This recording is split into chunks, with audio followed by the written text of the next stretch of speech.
श्री स्वामी समर्थ। आजच्या व्हिडिओमध्ये आपण नागदेवतेची माहिती पाहणार आहोत।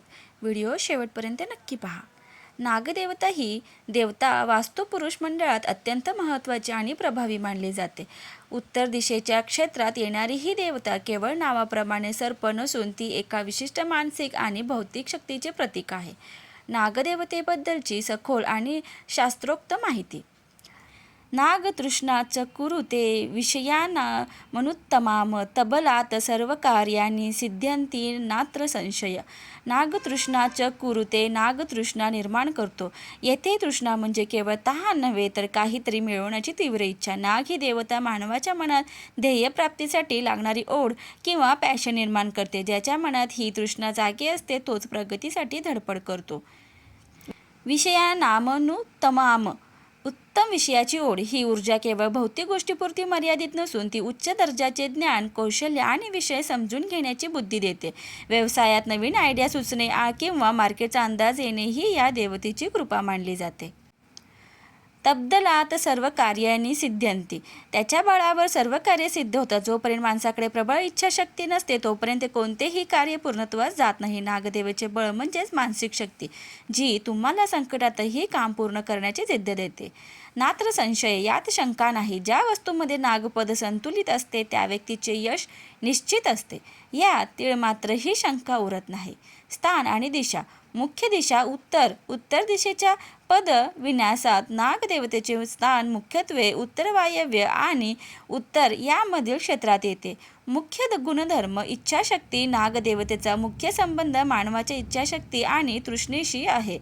प्रबळ इच्छाशक्ती, एखादी गोष्ट साध्य करण्यासाठी लागणारी मानसिक ओढ आणि जिद्द ही नागदेवतेच्या प्रभावातून येते।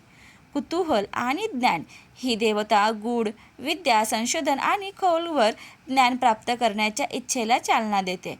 व्यावहारिक महत्त्व, व्यावसायिक आणि वैयक्तिक आयुष्यात नागदेवतेचा प्रभाव खालील गोष्टींवर पडतो। व्यवसायातील ओढ, ग्राहकाला तुमच्या उत्पादनाबद्दल किंवा सेवेबद्दल ओढ वाटणे म्हणजेच कन्झ्युमर अट्रॅक्शन हे या देवतेच्या ऊर्जेवर अवलंबून असते।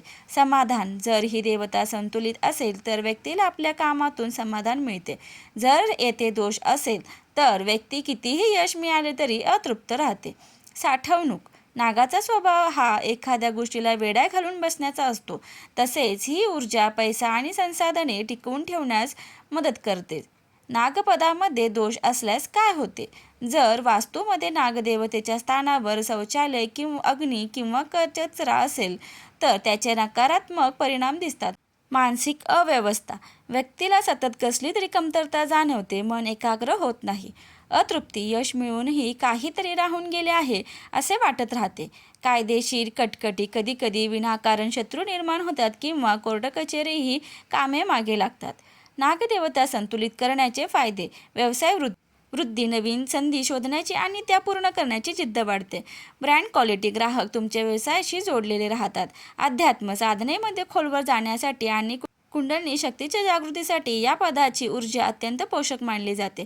जसे नाग आपल्या मौल्यवान मण्याचे रक्षण करतो तसेच ही नागशक्ती तुमच्या घरातील किंवा व्यवसायातील समृद्धीचे रक्षण करते। तुमची इच्छाशक्ती जेवढी प्रबळ तेवढे तुमचे यश मोठे, म्हणूनच या कोपऱ्यातील ऊर्जा शुद्ध ठेवणे महत्त्वाचे आहे। माहिती आवडल्यास व्हिडिओला लाईक, शेअर आणि सबस्क्राईब करायला विसरू नका। धन्यवाद।